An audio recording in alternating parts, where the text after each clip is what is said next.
नमस्कार, मैं हूं पुष्पेंद्र चौधरी और आप देख रहे हैं इंडिया वॉइस। देवभूमि समाचार में आपका स्वागत है। सीधा आपको ले चलते हैं गुप्त काशी, जहां पर सीएम पुष्कर सिंह धामी क्या कुछ कह रहे हैं, सुनाते हैं आपको। सभी वरिष्ठ नेतागण और आज इस सभा में दूर दूर से आए हुए सभी मेरे माताएं बहनें, सभी मेरे बड़े बुजुर्ग, सभी हमारे युवा नौजवान साथी जिनका जोश देखते ही बनता था। गुप्त काशी हेलीपैड से लेकर यहां तक जिन्होंने अनेक नारों से इस पूरे क्षेत्र में जो जयघोष किया, ऐसे मेरे सभी युवा साथियों, उपस्थित हमारे मीडिया के सभी मित्रों, मैं आप सभी का आज अपनी ओर से सबका मैं स्वागत करता हूं, सबका अभिनंदन करता हूं। भाइयों बहनों, मैं आज आप सबके बीच में, आप सबने जिनको लंबे समय से यहां देखा है, लंबे समय से जिन्होंने आपके बीच में काम किया है और काम ही नहीं किया है, जो लोग ये कहते हैं कि क्या काम किया है, वो अपना पूरा रिपोर्ट कार्ड लेकर आपके बीच में उपस्थित हुई है। आशा दीदी के समर्थन के लिए आप सबका आशीर्वाद मांगने के लिए आया हूं, आप सबका मत मांगने के लिए आया हूं। और इन्होंने जिस प्रकार से आपके क्षेत्र में रहकर काम किया है, जो इनका लगाव और जुड़ाव इस क्षेत्र से है, मैंने पिछले 3.5 साल में राज्य के मुख्य सेवक के रूप में देखा है। इन्होंने अनेक कामों के लिए अनेक बार मेरे पास आई हैं। विधायक न रहते हुए भी काफी प्रयास इस क्षेत्र के लिए किया है। आप सबके बीच में हमेशा बढ़ चढ़कर हर काम में भाग लेती हैं। जब ये विधायक थी तब इन्होंने अनेक कार्य किए, और जब विधायक नहीं भी थी तब भी अनेकों कामों के लिए लगातार मिलती रही है। इसलिए मैं आप सबसे यह निवेदन करने के लिए आया हूं कि ऐसी कर्मशील और समर्पित नेता को इस बार आप सब लोगों ने इस क्षेत्र से विधायक बनाना है।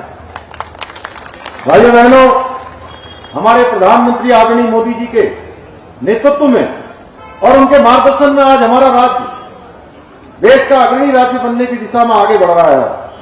और उन्होंने इसी बाबा केदार के धाम से कहा था कि 21वीं सदी का तीसरा दशक उत्तराखंड का दशक होगा।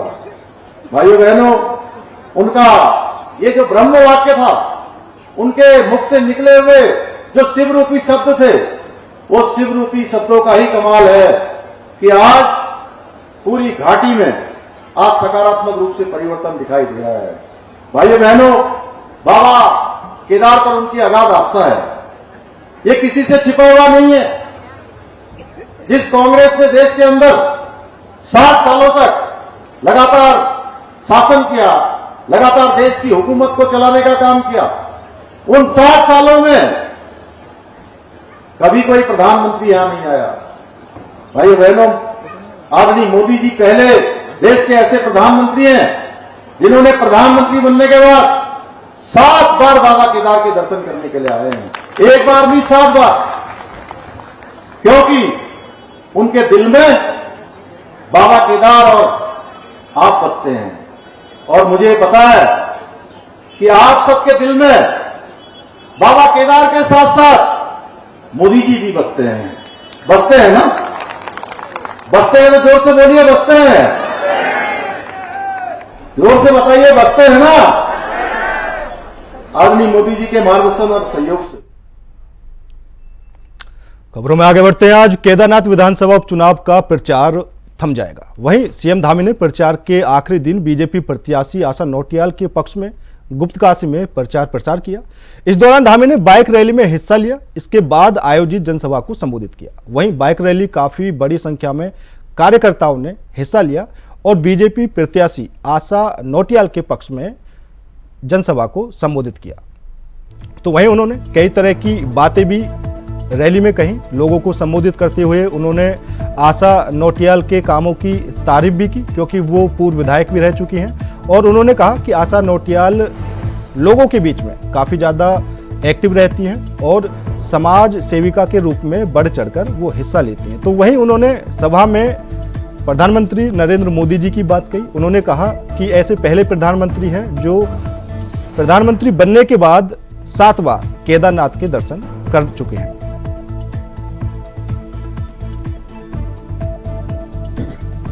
तो आज उपचुनाव प्रचार का आखिरी दिन है। चुनाव प्रचार आज शाम 5 बजे थम जाएगा। बीजेपी और कांग्रेस के अलावा 5 प्रत्याशी मैदान में हैं। बीजेपी की तरफ से पूर्व विधायक आशा नोटियाल मैदान में है, तो वहीं कांग्रेस की तरफ से भी पूर्व विधायक मनोज रावत मैदान में है। दोनों की तरफ से आज आखिरी दिन काफी दमखम के साथ चुनाव प्रचार किया जा रहा है।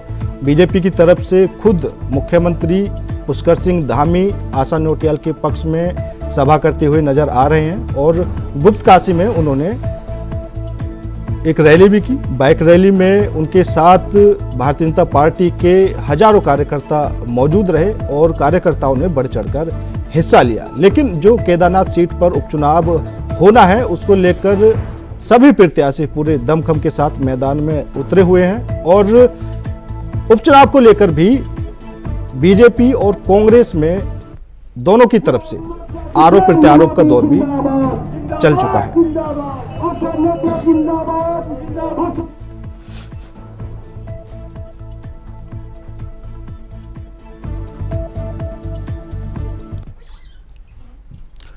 केदारनाथ उपचुनाव में बीजेपी और कांग्रेस आमने सामने नजर आ रही है। जहां कांग्रेस बीजेपी पर कई तरह के आरोप लगा रही है, वहीं बीजेपी भी समय समय पर कांग्रेस पर पलटवार करती रही है। हाल ही में कांग्रेस के पूर्व अध्यक्ष गणेश गोदियाल ने संगम में गंगाजल हाथ पर लेकर कई आरोप बीजेपी पर लगाए, जिसका पलटवार करते हुए बीजेपी के नेता और बद्री केदार समिति के अध्यक्ष अजेंद्र अजय ने गणेश गोदियाल पर प्रहार किया। उन्होंने कहा कि गणेश गोदियाल हमारी पार्टी की चिंता ना करें, हमारी चिंता हमारी पार्टी करें। तो गणेश गोदियाल ने बीजेपी पर हमला बोला है। हाथ में गंगाजल लेकर बीजेपी पर उन्होंने कई तरह के आरोप लगाए। तो वहीं बीजेपी की तरफ से बद्री केदार समिति के अध्यक्ष उन्होंने पलटवार किया है। उन्होंने कहा कि गणेश गोदियाल हमारी चिंता ना करें, हमारी चिंता करने के लिए हमारी पार्टी है।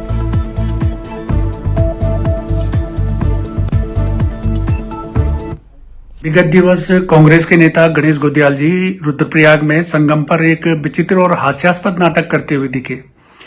उस नाटक में उन्होंने हाथ पे जल लेकर के भारतीय जनता पार्टी की सरकार और मुख्यमंत्री जी पर आरोप प्रत्यारोप लगाए, अनर्गल बयानबाजी करी, भ्रम और दुष्प्रचार फैलाने का प्रयास किया। एक राजनीतिक कार्यकर्ता होने के नाते, भारतीय जनता पार्टी का कार्यकर्ता होने के नाते और प्रदेश सरकार का अंग होने के नाते मेरे द्वारा गणेश गोदियाल जी के आरोपों को लेकर के उनके आरोपों को लेकर के जो तथ्य हैं, वास्तविकता है, जो उनका दुष्प्रचार है, गणेश गोदियाल जी ने किन परिस्थितियों में, किस परिप्रेक्ष्य में, किस मनोदशा के साथ में ये बयानबाजी करी, आरोप प्रत्यारोप किए, उसको लेकर के एक वक्तव्य जारी किया, बयान जारी किया गया था मीडिया के माध्यम से। गोदियाल जी मेरे वक्तव्य के पश्चात काफी विचलित नजर आ रहे हैं और उन्होंने अपने सोशल मीडिया प्लेटफॉर्म पर एक वीडियो संदेश जारी किया, एक पोस्ट की, जिसमें कि वो भाषा की मर्यादा को भी उल्लंघन करते हुए दिखे और उन्होंने मेरे वक्तव्य को मुख्यमंत्री की चाकरी जैसे शब्द का इस्तेमाल किया। मैं गणेश गोदियाल जी को अवगत कराना चाहूंगा कि भारतीय जनता पार्टी की डिक्शनरी में, भारतीय जनता पार्टी के शब्दकोश में चाकरी और परिक्रमा जैसे शब्द सम्मिलित नहीं है। ये कांग्रेस की परिपाटी है कि वहां वरिष्ठ नेताओं की चाकरी की जाती है, परिक्रमा की जाती है, तभी वहां पर पद प्रतिष्ठा प्राप्त होती है। में एक बार फिर लॉरेंस बिश्नोई गैंग के लोगों ने धमकी भरा पत्र भेजकर रंगदारी मांगी है। इस बार लॉरेंस बिश्नोई गैंग ने देश के सबसे बड़े ब्लॉगर सौरभ जोशी से 2 करोड़ रुपए की रंगदारी मांगी है। ऐसा नहीं करने पर उसके और उसके परिवार को जान से मारने की भी धमकी दी गई है। इसके बाद ब्लॉगर सौरभ जोशी ने हल्द्वानी कोतवाली में मुकदमा दर्ज कराया है। इसके बाद पुलिस पूरी तरह से हरकत में आ गई है। एसपी सिटी प्रकाश चंद्र ने बताया कि ब्लॉगर सौरभ जोशी को धमकी भरा पत्र आया है, जिसमें 2 करोड़ रुपए की रंगदारी मांगी गई है। फिलहाल पुलिस ने इस मामले में जांच शुरू कर दी है और मुकदमा भी दर्ज कर लिया है। सौरभ जोशी के घर के पास भी सीसीटीवी की फुटेज देखी जा रही है। इस मामले में पुलिस को कुछ सुराग मिले हैं। इसका पुलिस जल्द खुलासा करेगी। वहीं ब्लॉगर सौरभ जोशी ने इस मामले में कुछ भी बात नहीं कर रहे हैं। उनके नजदीकी सूत्रों ने बताया कि फिलहाल उनके द्वारा मुकदमा दर्ज कराया गया है।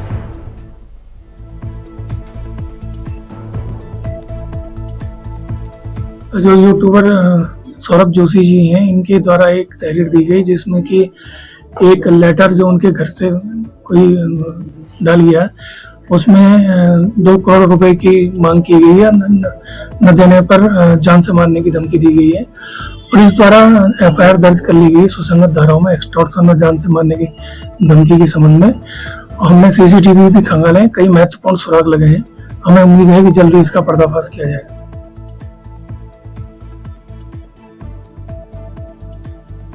मांगी गई है और रंगदारी नहीं देने पर जान से मारने की धमकी दी गई है। तो लॉरेंस बिश्नोई के नाम से उन्हें एक पत्र मिला था। पत्र में उन्हें रंगदारी मांगी गई और जान से मारने की धमकी दी गई। आपको बता दें, यूट्यूबर सौरभ जोशी काफी ज्यादा पहचान बना चुके हैं और इसके बाद ही अब बिश्नोई गैंग की तरफ से उन्हें धमकी मिलनी शुरू हो गई है। इसी खबर पर ज्यादा जानकारी के लिए हमारे संवाददाता धनराज गर्ग हमारे साथ जुड़ चुके हैं। धनराज, क्या कुछ पूरा मामला है? यूट्यूबर सौरभ जोशी को बिश्नोई गैंग की तरफ से धमकी मिली है और रंगदारी मांगी गई है। पुष्पेंद्र, देखिए, उत्तराखंड के हल्द्वानी के रहने वाले सौरभ जोशी को अब बिश्नोई गैंग की तरफ से धमकी मिल रही है, क्योंकि आप देखिएगा कि सौरभ जोशी कहीं एक पहचान अपनी बना चुके हैं, यूट्यूबर है और उनकी पहचान कहीं ना कहीं पूरे देश में होती हुई नजर आ रही है। लेकिन अब जैसे बिश्नोई गैंग की तरफ से उनको एक पत्र मिला है और उस पत्र में साफ तौर पर कहा गया है कि 2 करोड़ रुपए की रंगदारी मांगी गई है। यदि रंगदारी नहीं दी जाती है तो कहीं ना कहीं जान से मारने की धमकी भी दी गई है। सौरभ यार नहीं है, लेकिन जो सूत्रों की माने तो उनका कहना है कि मुकदमा दर्ज करा दिया गया है। हल्द्वानी कोतवाली में मुकदमा दर्ज किया गया है और रंगदारी की संगीत जो धाराएं हैं उन्हें मुकदमा दर्ज किया गया है। और एसपी सिटी जो है उनका भी साफ तौर पर कहना है कि मुकदमा दर्ज कर लिया गया है, लेकिन इस पर जांच चल रही है। और जो सौरभ जोशी के आसपास की जो भी सीसीटीवी फुटेज है वो पुलिस ने कलेक्ट कर ली है और जल्दी एक बड़ा खुलासा पुलिस यहाँ पर करती हुई नजर आएगी। क्योंकि जिस तरह से देखा जाए, जो पत्र उनके घर पर डाला गया है उसमें उस व्यक्ति की भी फुटेज करवाई जा रही है कि कौन व्यक्ति था जो ये पूरा पत्र उनके घर पर डाल के गया है, उसकी भी जांच की जाएगी और जो भी इसमें दोषी होगा तो कड़ी से कड़ी कार्रवाई जरूर की जाएगी। बिल्कुल धनराज, और देखा जाता है पूरे देश भर के अंदर बिश्नोई गैंग के नाम से कई तरह की धमकियां लोगों को दी जाती रही हैं, लेकिन छानबीन के बाद कई तरह के खुलासे भी होते हैं। तो इस मामले में क्या कुछ खुलासे होने की संभावना है? क्या वाकई बिश्नोई गैंग की तरफ से ही धमकी दी गई है या फिर बिश्नोई गैंग के नाम से जो वहां के और लोग हैं वो रंगदारी मांगने की कोशिश कर रहे हैं? बिल्कुल, देखिए पुष्पेंद्र, इसमें जांच का विषय है कि क्या ये बिश्नोई गैंग की तरफ से धमकी दी गई है या फिर कुछ और लोग ऐसे हैं कि जो बिश्नोई गैंग का नाम लेकर कहीं ना कहीं इनसे रंगदारी मांगने की कोशिश की जा रही है। इसकी जांच जरूर की पुलिस करती हुई नजर आएगी, लेकिन उससे पहले पुलिस को कुछ सुराग सीसीटीवी फुटेज के माध्यम से जो मिले हैं, जल्दी पुलिस इसका खुलासा भी करेगी कि आखिर पूरा मामला क्या है और क्यों इस तरह की धमकी दी गई है। यदि हकीकत में इस तरह की धमकी दी गई तो लाजमी है कि ऐसे अपराधियों पर कहीं ना कहीं पुलिस शिकंजा कसते हुए नजर आएगी और ऐसे अपराधियों को जल्द ही पकड़कर सलाखों के पीछे भी पुलिस पहुंचाने का काम करेगी। लेकिन उससे पहले देखिएगा कि सौरभ जोशी तो कहीं ना कहीं एक डरे हुए जरूर हैं, क्योंकि इस तरह की धमकी उनको मिली है कि 2 करोड़ रुपए दिए जाए या फिर उनकी जान को भी खतरा हो सकता है और उनके परिवार की जान को भी खतरा हो सकता है। इस पर कहीं ना कहीं पुलिस ने उनकी सुरक्षा भी बढ़ाने का निर्णय लिया है और उनके जो पूरी जांच है वो भी जांच की जा रही है। जो भी इसमें दोषी पाया जाएगा उस पर सही कार्रवाई की जाएगी। धनराज, तो सौरभ जोशी की तरफ से क्या कुछ अभी कोई बयान निकलकर सामने आया है या फिर वो मीडिया के सामने आने से कुछ बचते हुए नजर आ रहे हैं या फिर उन्होंने जो मुकदमा दर्ज कराया है बस उसी पर उन्होंने सारी बातें पुलिस में लिखित में दे दी है, उसके अलावा वो कुछ बोलने को तैयार नहीं है? बिल्कुल पुष्पेंद्र, देखिए, जिस तरह से सौरभ जोशी की तरफ से कुछ भी नहीं कहा जा रहा है और वो कहीं ना कहीं मीडिया से बचते हुए नजर आ रहे हैं, लेकिन एक पहचान अपनी वो पूरे देश में बना चुके हैं, यूट्यूबर हैं। उन्होंने पुलिस को एक मुकदमा जरूर लिखवाया है और पुलिस उसकी जांच कर रही है। और अभी उनका यदि देखा जाए तो दबे बोलों से कहीं ना कहीं उनका यही कहना है कि पुलिस को उन्होंने तहरीर दे दी है और उसमें मुकदमा दर्ज कर लिया गया और जल्दी पुलिस अपनी जांच पूरी करेगी और जो भी दूध का दूध होगा, पानी का पानी होगा, वो कर दिया जाएगा। चलिए धन्यवाद, ज्यादा जानकारी देने के लिए आपका बहुत बहुत धन्यवाद।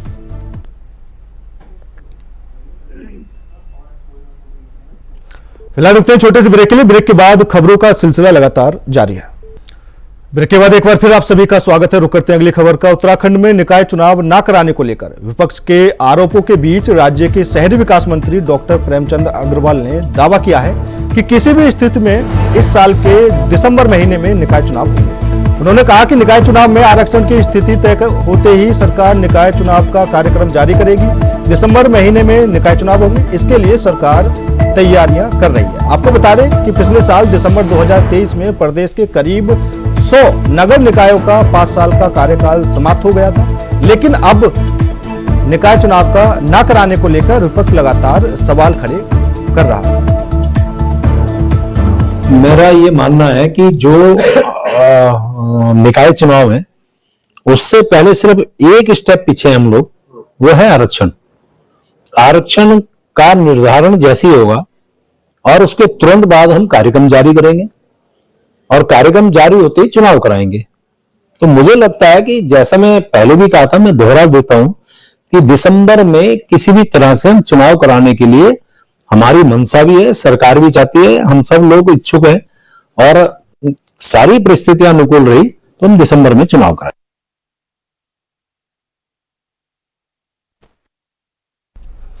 देहरादून के प्रेमनगर नंदा की चौकी स्थित द टॉन्स ब्रिज स्कूल का वार्षिक उत्सव धूमधाम से मनाया गया, जिसमें बतौर मुख्य अतिथि लोकसभा अध्यक्ष ओम बिरला ने छात्रों की प्रस्तुति और स्कूल के कार्यों की सराहना की। स्कूल के सभागार में आयोजित कार्यक्रम का मुख्य अतिथि लोकसभा अध्यक्ष ओम बिरला ने पर्यावरणविद पद्म भूषण डॉक्टर अनिल जोशी ने दीप प्रज्वलित कर कार्यक्रम की शुरुआत की। इस दौरान आईटीबीपी के जवानों ने बैंड की प्रस्तुति से दर्शकों को मंत्रमुग्ध किया। इसके साथ ही हवन यज्ञ कार्यक्रम में भी प्रतिभाग किया। मुख्य अतिथि ने छात्रों की हौसला अफजाई करते हुए उन्हें सम्मानित भी किया। इंटरनेशनल पर खेलों में अपना नेतृत्व दे रहे हैं, चाहे कला हो, खेल हो, संगीत हो, आध्यात्मिक हो, हर क्षेत्र के अंदर यहां के बच्चों की बहु प्रतिभाओं को नया स्वरूप देने के लिए यहां के विद्यार्थी को नया शिक्षण प्रशिक्षण देने के लिए मैं यहां के शिक्षकों के योगदान की भी सराहना करता हूं।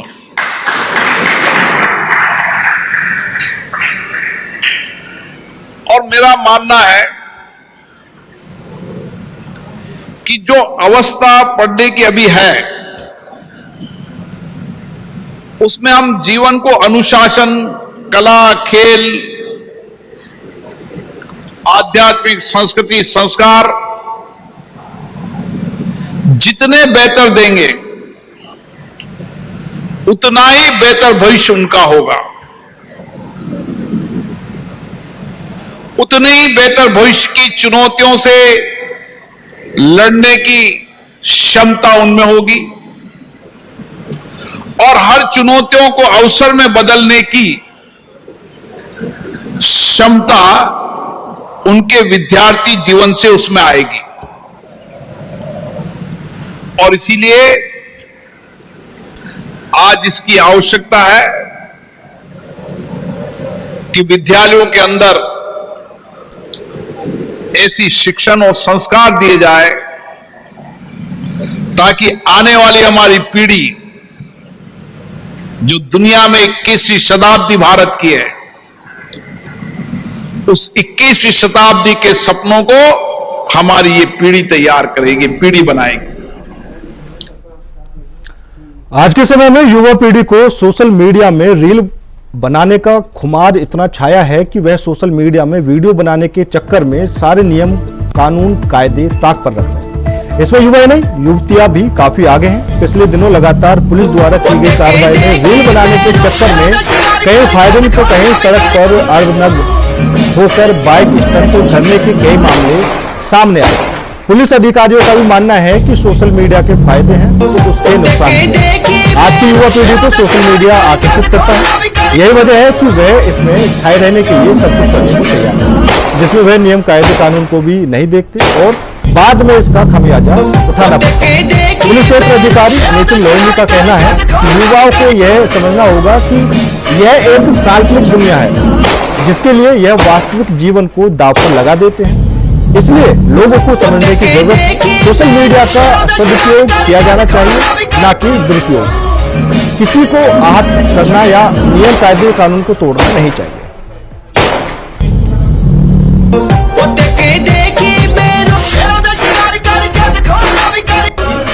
सोशल मीडिया या टेक्नोलॉजी, मैं हमेशा इसके सपोर्ट में रहता हूँ ऐसे पर्सनल लेवल पे, क्योंकि ग्रोथ भी इससे काफ़ी ज़्यादा है।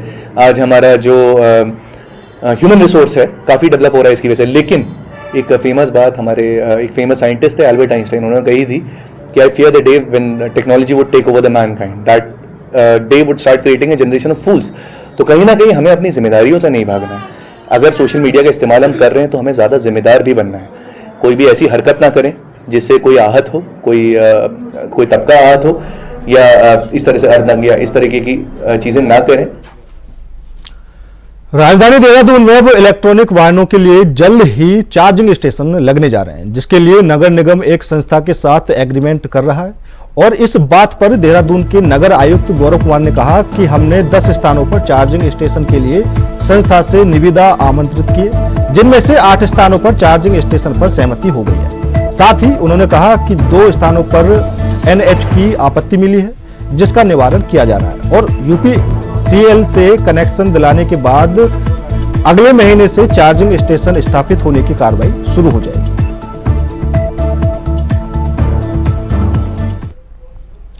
फिलहाल मेरे साथ इस बुलेटिन में इतना ही। बाकी देश और दुनिया की तमाम खबरों के लिए देखते रहिए इंडिया वॉइस।